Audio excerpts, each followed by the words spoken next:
Assalomu alaykum. Sam Agro E'lon kuzatuvchilari. Uzumlarimiz mana pishishga yaqin bo'lib qoldi, suv kelib. Bunga asosan fungitsidlar sepiladi. Juda ham ishni yengil qiladi. Bu tapinyor deymiz bizlar. Shoxlarni bunday ildirib qo'yishga juda ham oson bo'ladi mana. Sal arzonroq bo'lishi mumkin, lekin sifatsiz. Bu yaxshi. Agar kimga kerak bo'ladigan bo'lsa, nomerlarga murojaat qilsangiz 10 yilgacha ham bemalol ishlab beradi.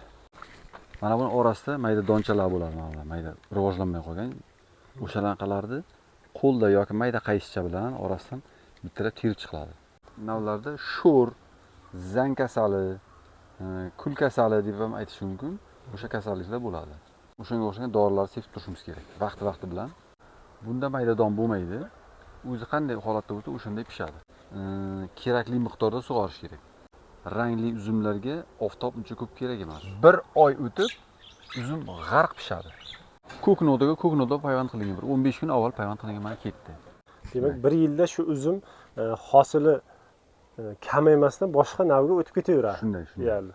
Yo'ldan agar pastdan ekadigan bo'lsa, 3 yilda nishona ko'rsatadi yo ko'rsatmaydi. 4-5-yilga borib hosil berishi mumkin. Tagi ko'ber, usti avatar. 100 yilgacha ham bemalol hosil beraveradi.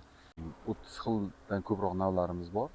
Eng arzon narxlarda kelishtirilgan holda to'g'rilab beramiz. Ishonchli, soyasi juda yaxshi bo'ladi, kasallanmaydi, suvsamaydi.